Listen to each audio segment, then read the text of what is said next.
गुरुर्ब्रह्मा गुरुर्विष्णु गुरुर्देवो महेश्वरः गुरुः साक्षात् परं ब्रह्म तस्मै श्री गुरवे नमः।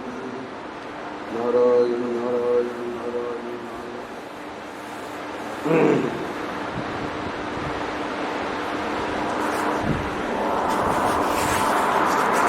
11 मई आनंद रस रत्नाकर।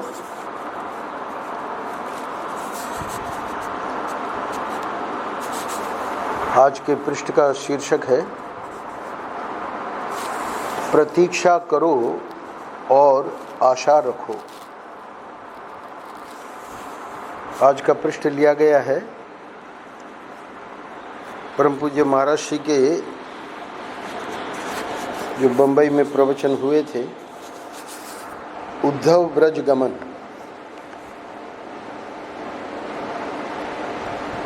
भगवान ने उद्धव को संदेश देकर भेजा ब्रज में, तो किस प्रकार से उद्धव वहाँ ब्रज में पहुंचकर नंद बाबा, यशोदा, गोपियों को भगवान का संदेश देते हैं और स्वयं उद्धव को क्या क्या अनुभव होते हैं वहाँ ब्रज में। उद्धव जी के बारे में वर्णन आया है कि ये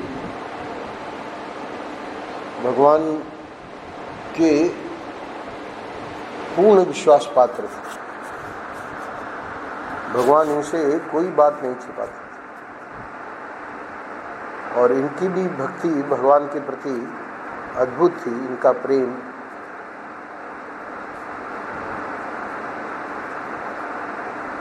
ये बृहस्पति के शिष्य थे। देवताओं के गुरु हैं बृहस्पति। उनसे उद्धव जी को शिक्षा प्राप्त हुई थी और ज्ञानी थे। ज्ञानी के साथ ही साथ भगवान कृष्ण से जो प्रेम था वो तो हम लोग देखते ही हैं,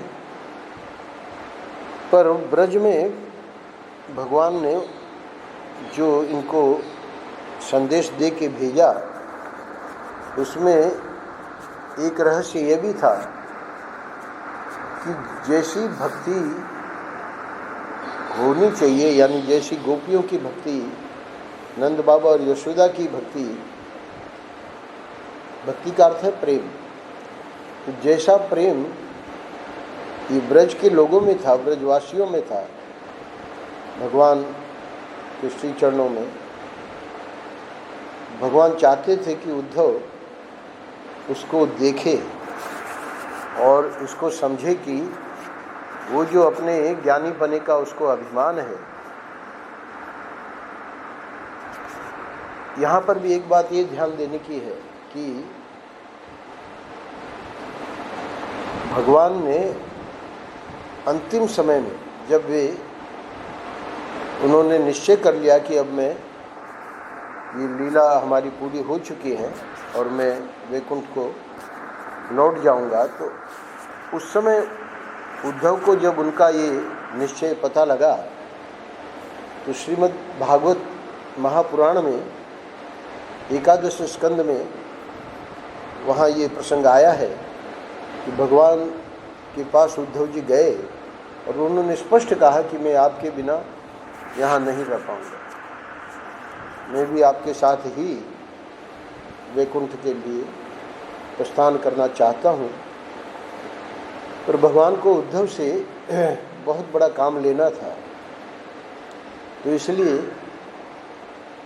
भगवान ने वहाँ पर कई अध्यायों में, बल्कि एकादश स्कंद में मुख्य जो है वो 28 के करीब अध्याय उद्धव जी को जो उपदेश दिया है, शुरू के 3-4 अध्याय छोड़कर बाकी पूरा का पूरा एकादश स्कंद उद्धव को ज्ञान दिया है भगवान ने। जैसे श्रीमद् भगवद गीता में अर्जुन को भगवान ने ज्ञान दिया तो कहने का अर्थ यह है कि इस समय जो आज का हम प्रसंग पढ़ रहे हैं, पुस्तक में लाया हूँ, तो यहाँ पर एक बात ये समझने की है कि ज्ञान तो उद्धव को अंत में जाके हुआ, जब भगवान अपनी लीला स्मरण किए उसके पूर्व जो उन्होंने उपदेश किया, असली ज्ञान तो तब हुआ। तो ये जो ज्ञान बृहस्पति द्वारा जो उनको मिला, इसको कहते हैं परोक्ष ज्ञान। ये दो शब्द प्रचलित हैं वेदांत में, एक परोक्ष ज्ञान, एक अपरोक्ष ज्ञान। परोक्ष ज्ञान का अर्थ होता है कि बुद्धि में इतना व्यक्ति मेधावी है कि कोई भी बात समझा लेगा,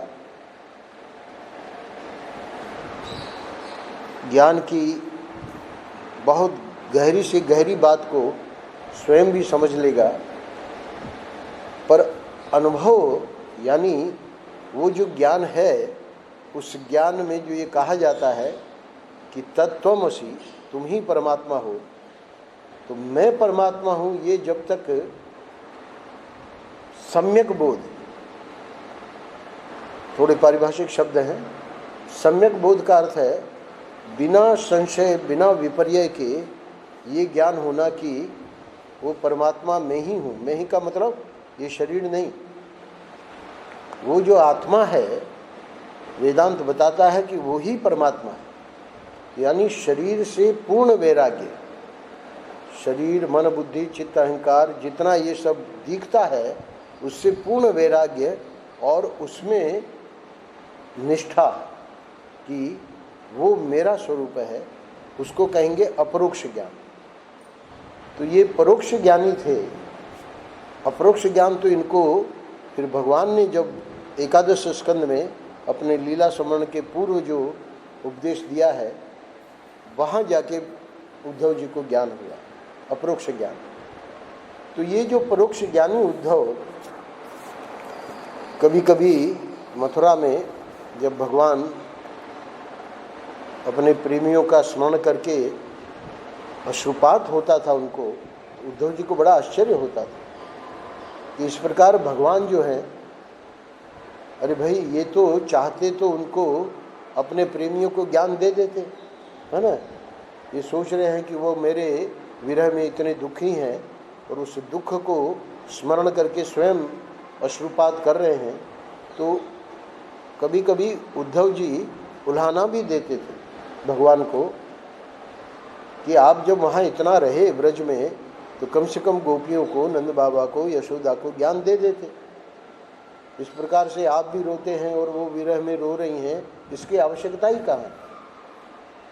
तो भगवान मन ही मन ये विचार करते कि अभी उद्धव अपने को ज्ञानी मानता है, यानी परोक्ष ज्ञानी है, और जब हम इसको संदेश लेके भेजेंगे ब्रज में, तब इसको पता लगेगा कि प्रेम क्या चीज़ है। तो आज के पृष्ठ में भी ये भूमिका मैंने इसलिए बनाई कि पृष्ठ तो हम पढ़ लेंगे, पर इसी किस संदर्भ में ये महर्षि का ये इतना सा अंश यहाँ लिया गया है, वो सुनने लायक है। तो थोड़ा सा अंश उसका मैं सुनाऊंगा। पहले पृष्ठ को देख लीजिए। समय कोशिश करेंगे आधे घंटे का ही ये रहे, क्योंकि कभी कभी 40 मिनट भी हो जाती है।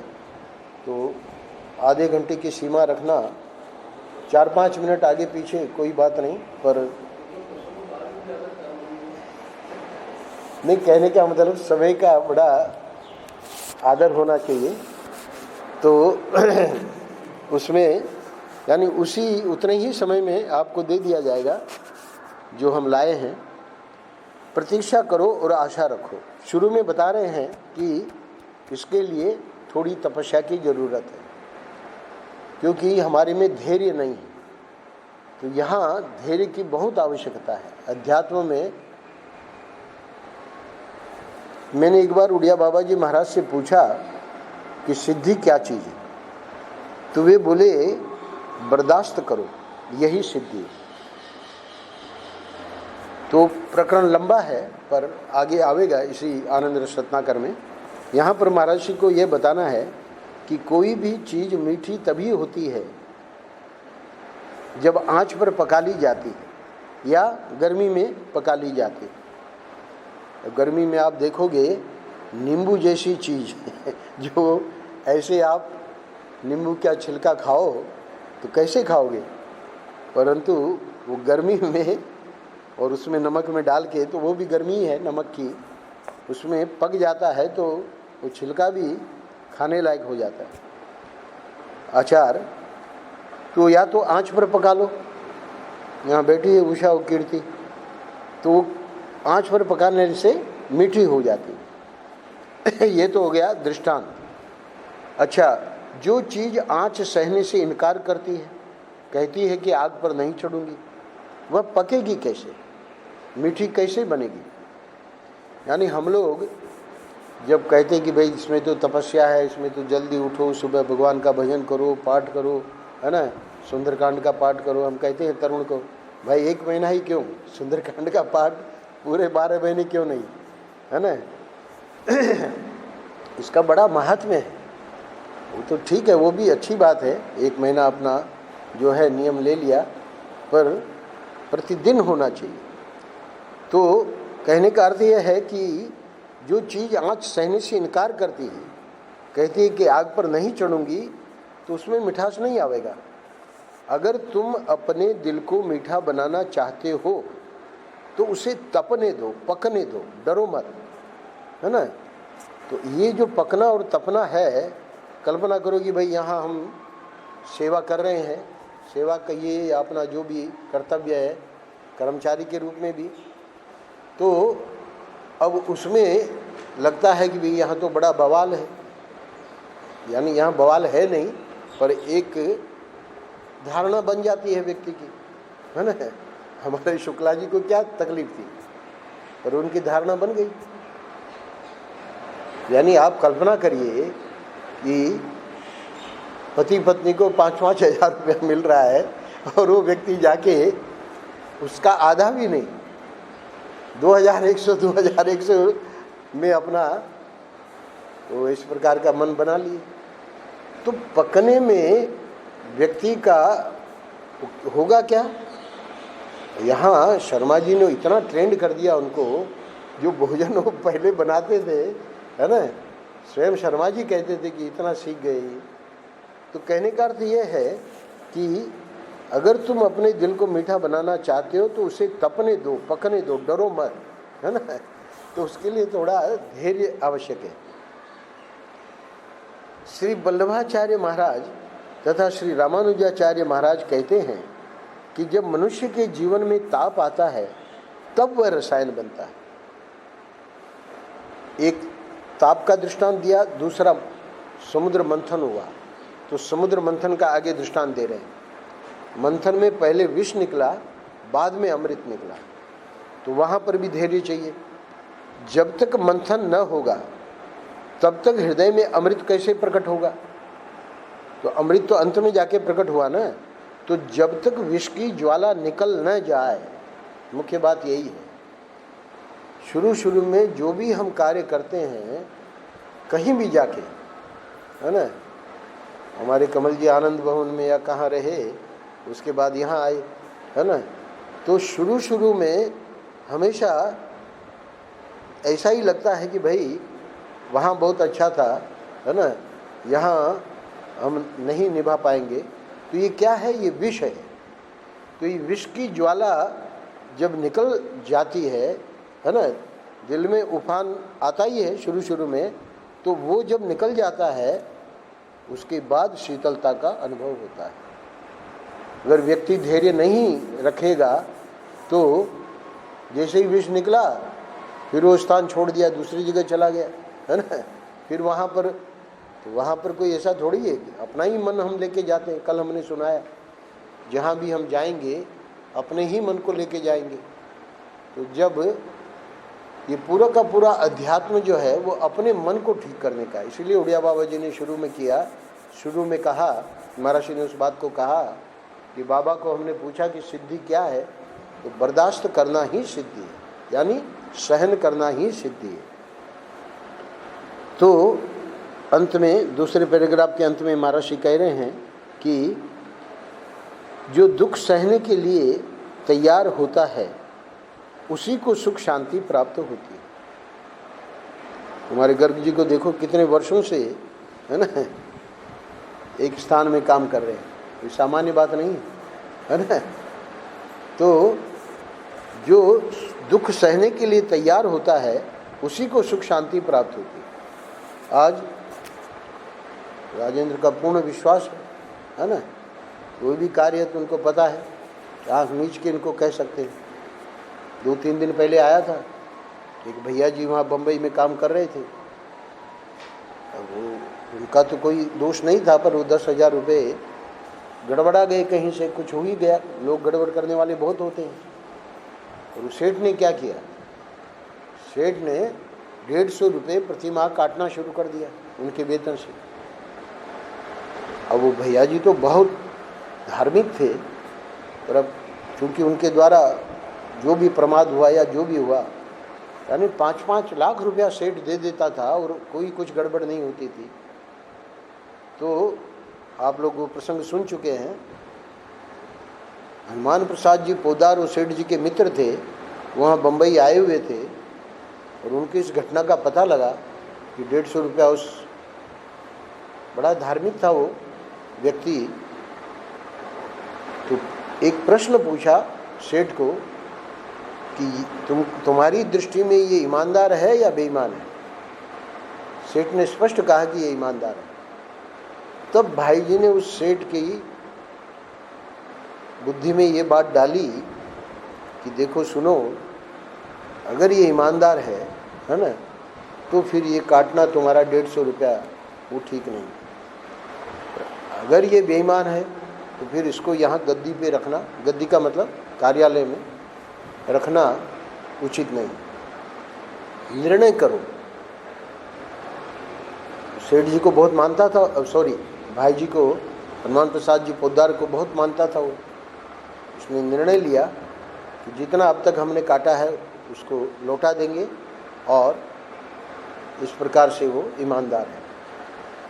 जैसे ही उसको कर्मचारी को बताई गई ये बात, वहाँ ठाकुर जी थे, उन्होंने साष्टांग ठाकुर जी को दंडवत प्रणाम किया और सेठ को कहा कि अब मैं जा रहा हूँ, अब मैं भजन करूँगा। और वही भैया संन्यास लेके कृष्णानंद, स्वामी श्री कृष्णानंद जी महाराज, बम्बई वाले उनके पीछे नाम लग गया। इतना गजब का पावन प्रसंग में महाराज ने चित्रण किया है उसी भैया का। कितने प्रसिद्ध महात्मा हुए वो आगे चल के। तो कहने का मतलब पूरा विश्वास हो जाता है व्यक्ति पर। तो कब होता है? पहले शुरू में दुख सहने के लिए हमको तैयार होना पड़ेगा, उसी को सुख शांति प्राप्त होती है। तो ये क्या सूत्र है आज के पृष्ठ में? धैर्य पूर्वक प्रतीक्षा करो और आशा रखो। ये आज की पृष्ठ का शीर्षक है, प्रतीक्षा करो और आशा रखो। आशा बंद समुत्कंठा, नाम गाने सदा रुचि। शबरी के मन में, सब लोग जानते हैं प्रसंग, गुरुजी ने बता दिया था कि भगवान राम आवेंगे। बस गुरुजी ने बता दिया, पूर्ण विश्वास। और प्रतिदिन वो आश्रम साफ कर रही है, बेर रख रही है, आज आ जावे, पता नहीं, यही तो नहीं बताया कि कब आवेंगे। तो शबरी के मन में आशा बंधी हुई थी और वह प्रतीक्षा निरत थी कि अब राम आएंगे, अब राम आएंगे। एक भोजपुरी गीत की पंक्ति है, शबरी देखे ले सपनवा, आज घर रामा आई है ना। मतलब यह है कि शबरी रोज सपना देखती है कि आज हमारे घर राम आएंगे, जरूर आएंगे। तो ये तो महर्षि ने शबरी का दृष्टांत दिया। अब हम लोगों के लिए ये जो अंतिम पैराग्राफ है बहुत गजब का है। महर्षि कह रहे हैं, जो श्रोता हैं महर्षि के सामने, तो तुम ये विश्वास रखो मुझको भगवान मिलेंगे, भगवान की भक्ति प्राप्त होगी, इन्हीं आँखों से भगवान का दर्शन होगा और इसी जीवन में भगवत तत्व का साक्षात्कार होगा। इस प्रकार क्यों कह रहे हैं? क्योंकि सुनने वालों में बहुत से लोग वेदांती हैं वो कहते हैं हमको तत्व साक्षात्कार चाहिए, तो उनके लिए भी कह दिया।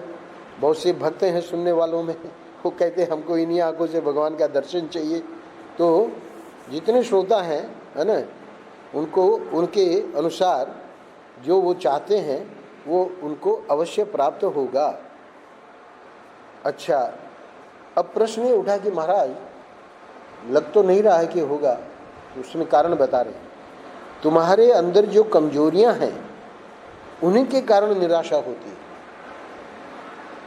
और ये अनुभव होता है कि हमारा मन चंचल है तथा हमारे मन में वासनाएं हैं।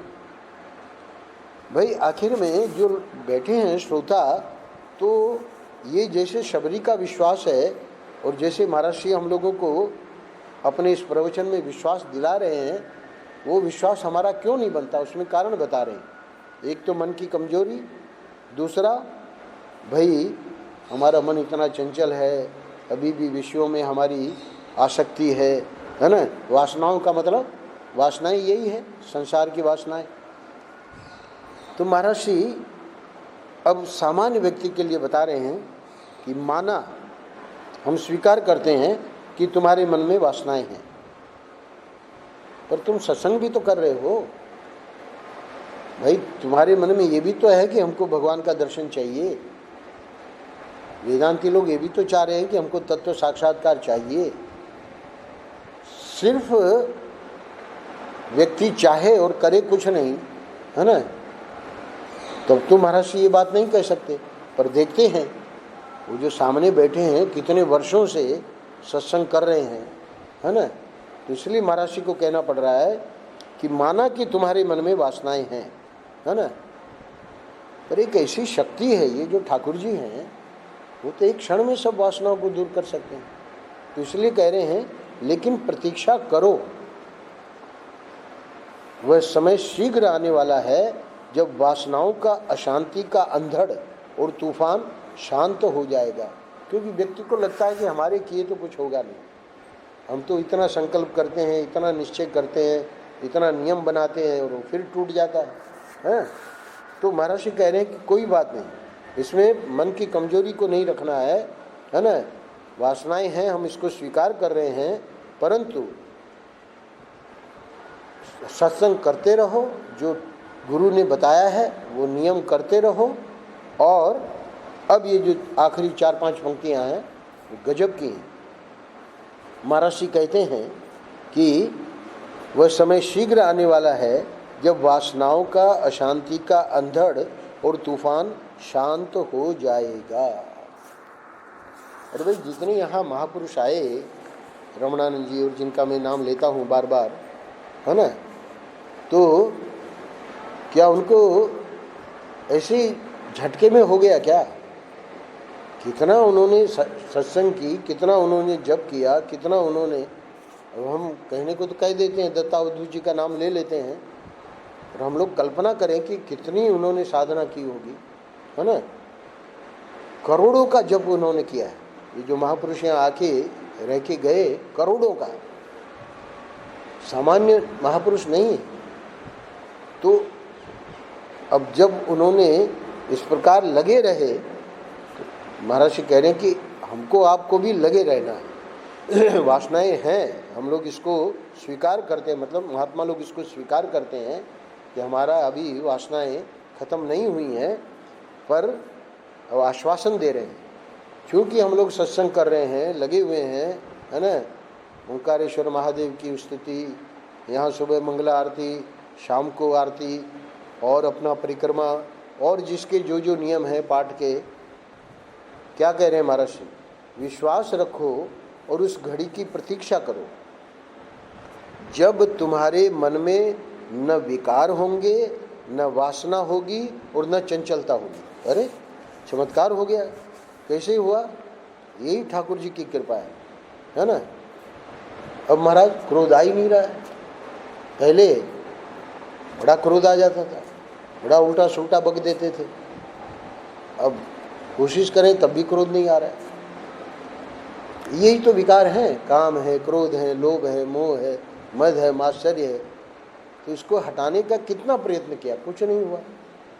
और इधर भगवान ने कृपा करी और देखिए क्या चमत्कार हुआ। कह रहे महाराज श्री विश्वास रखो और उस घड़ी की प्रतीक्षा करो, यानी जितने हम लोग बैठे हैं सबके जीवन में वो घड़ी आवेगी। अगर हमने यहाँ प्रयत्न किया इसी जन्म में तो इसी जन्म में आवेगी, नहीं उतना प्रयत्न कर पाए, लगे रहे संसार में, है ना। इसमें आज बहुत महत्वपूर्ण बात मैंने पढ़ी सुबह, महाराज ने बताया है कि धार्मिक जीवन बहुत जरूरी है। हम अधर्म कर रहे हैं, पाप कर रहे हैं और सोच रहे हैं कि भगवान हमारी रक्षा करे, भगवान नहीं कर सकते। इसलिए ये जो सत्संग है वो पहले तो हमको धार्मिक जीवन हमारा बने इसके संस्कार डालेगा, और जैसे ही धार्मिक जीवन बना नहीं, वासनाएं रहें। वासनाएं मतलब हमारी कामना है कि हमको भाई, है ना, यहाँ ज़्यादा वेतन मिले, ज़्यादा हमारा परिवार में सुख समृद्धि हो, तो ये चाहना कोई गलत नहीं है, यही तो वासना है। हर व्यक्ति कोई सन्यासी थोड़ी है। तो यहाँ महर्षि कहना क्या चाह रहे हैं कि धार्मिक जीवन बहुत जरूरी है। महर्षि के शब्दों में मैं पढ़ के आपको सुनाऊंगा, वहाँ एक सेठ का दृष्टांत भी दिया है। विश्वास रखो और उस घड़ी की प्रतीक्षा करो जब तुम्हारे मन में न विकार होंगे, न वासना होगी और न चंचलता होगी। यानी यही चमत्कार वो व्यक्ति अनुभव करेगा। पहले इतना मन चंचल था, इतनी वासनाएं थी, इतने विकार थे, अब वो सब कहाँ गायब हो गए। ये है ठाकुर जी का चमत्कार।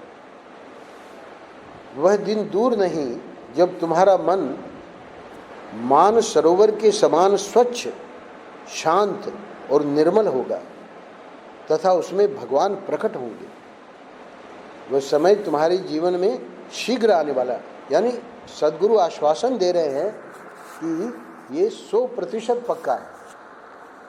तो हमारे पास है 7-8 मिनट।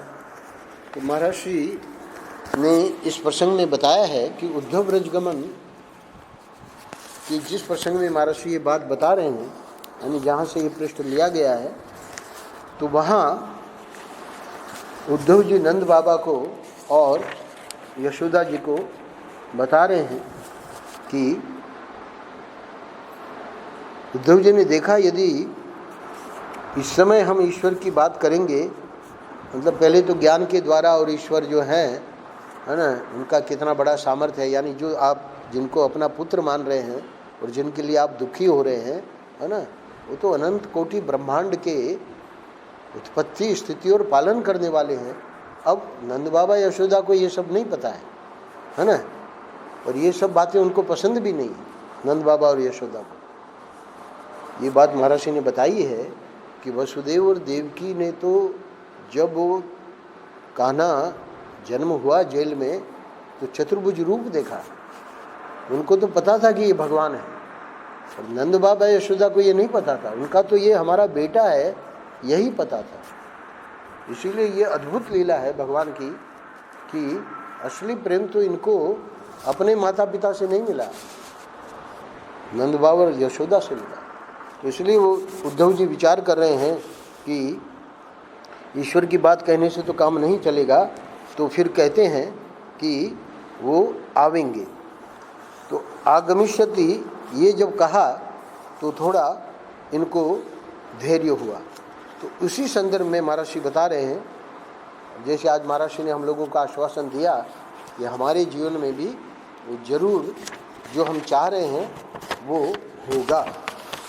पर उसके लिए जैसे मैंने बताया कि थोड़ी सी शर्त है, और वो शर्त क्या है वो सुन लीजिए। इसी श्लोक में उद्धव जी ने भगवान के बारे में कहा कि वे सात्वताम पति ही। तो सात्वताम पति का अर्थ क्या है कि श्री कृष्ण सात्विकों के रक्षक हैं। अगर आप अपने धर्म के पक्के हैं तो ईश्वर आपकी रक्षा करेगा। जो भी धर्म, हम सन्यासी हैं, हमारा सन्यास धर्म है, आप लोग गृहस्थ हैं, आपका गृहस्थ धर्म है, शुभम जो है ब्रह्मचारी है ना, उसका ब्रह्मचर्य धर्म है। तो जो जिस धर्म में है और जिस वर्ण में है, कोई ब्राह्मण है, है ना। तो यहाँ तो हमारे गर्ग जी वैश्य हैं, तो जो जिस आश्रम का है और जो जिस वर्ण का है वो वर्णाश्रम धर्म पहले से ही शास्त्रों में निश्चित हैं। तो महाराज जी कह रहे हैं कि यदि कोई धर्मात्मा बनकर धर्म की रक्षा करे तो धर्म की रक्षा अवश्य होगी। हम चाह रहे हैं कि भाई हम तो स्वयं अधार्मिक बने रहें और हम समझे कि भाई समाज में धर्म बना रहे, तो संभव नहीं। पहले हमको धार्मिक बनना पड़ेगा। भगवान हमें बचाने के लिए नहीं आए यह कहते तो हो। महात्माओं के पास ये शिकायत आती है, महाराज हम तो इतना सत्संग कर रहे हैं, है ना, इतना सब भगवान का भजन कर रहे हैं, कष्ट आया, भगवान तो आए नहीं। तो महाराज जी कह रहे हैं भगवान हमें बचाने के लिए नहीं आए ये कहते तो हो, लेकिन भगवान कैसे आवे? वे तो वास्तव में जो धर्मात्मा हैं उनकी रक्षा करते हैं। यानी वर्णाश्रम धर्म का इतना महत्व है। सामान्य धर्म जो है सत्य, अहिंसा, ब्रह्मचर्य, है ना, अस्तेय, परिग्रह, ये तो है ही हैं सबके लिए, पर वर्णाश्रम धर्म की भी बहुत ज़बरदस्त महिमा है। तो जितने अंशों में, क्योंकि यथाशक्ति करना है, कलयुग है, पूर्ण रूपेण कोई नहीं कर पाएगा, पर जितना हमसे बन रहा है हम कोशिश करके कोई भी पाप कर्म नहीं कर रहे हैं, तो कितनी बड़ी बात है। तो इसलिए महाराज जी ने यहाँ एक दृष्टांत दिया, वही बता के मैं पूरा करता हूँ। हमारे एक मित्र यहीं बम्बई में व्यापार करते थे, तो एक दिन उनके व्यापार में ऐसी परिस्थिति उत्पन्न हो गई कि यदि कल रुपए नहीं चुका सकेंगे तो दिवाला निकल जाएगा। वे पूजा घर में चले गए, मतलब महाराज जी जानते थे, बड़े धार्मिक थे, सात्विक थे। तो यहाँ भगवान उद्धव जी कह रहे हैं कि जो धार्मिक है उनकी रक्षा भगवान करते हैं। तो ये प्रसंग सच्ची घटना है, उसको महाराज जी सुना रहे। पूजा घर में चले गए और प्रार्थना की कि हे प्रभु अब इज्जत बचाओ। प्रार्थना करते करते रात के 10 बज गए। वे उठे और नंगे पांव नंगे सिर वहीं बम्बई में सड़क पे निकल पड़े। रास्ते में मोटर में आते हुए एक सेठ की नज़र उन पर पड़ी। अब वो सेठ इनको जान रहा था और समझ नहीं पाया कि आज ये सेठ ऐसे नंगे पांव और कैसे जा रहे हैं। तो उन्होंने मोटर रोक ली और पूछा कि तुम यहाँ कैसे? तो अब देखिए भगवान ने पूजा घर में क्या उनको प्रेरणा दी। वो उनको क्या कहते हैं, बोले हमको तो ख्याल ही नहीं रहा कि यहाँ कैसे आ गया। हाँ, अपनी चिंता बताई, मुझे एक बात की बहुत फिक्र है। उसी फिक्र में मैं चल पड़ा। तो उसने पूछा मोटर वाले ने कि क्या फिक्र है? तो इतने रुपए मुझको चाहिए, नहीं मिलेंगे तो बस मेरा दिवाला निकल जाएगा। तो संक्षेप में वो कार्य हो गया। तो अब जो कार्य हो गया, यानी वो दिवाला उनका बच गया। महाराज जी कह रहे हैं कि वे आज भी जीवित हैं। यानी ये जो प्रसंग सुनाया जा रहा है वो है। मैं ये कह सकता हूँ, महाराज जी का ये वाक्य देखिए, मैं ये कह सकता हूँ कि वे सात्विक हैं, इसीलिए भगवान ने उनकी सुन ली और उनका दिवाला होते होते बच गया। तो यहाँ महाराज जी कह रहे हैं कि भगवान हमें बचाने के लिए नहीं आए ये कहते तो हो, लेकिन भगवान कैसे आवे? वे तो वास्तव में जो धर्मात्मा हैं, सात्वत हैं, उनकी रक्षा करते हैं। तो ये एक बहुत मुख्य बात है सत्संग करने वालों के लिए कि हम पाप कर्म भी करते जाएं जानबूझकर, है ना। अनजान में हो तो उसमें कोई बात नहीं, वो क्षम्य है। और हम जान रहे हैं कि ये गलत काम है और फिर भी लोभ के कारण, है ना, कर रहे हैं, तो गलत है। नारायण नारायण नारायण नारायण। श्री राम जय जय राम।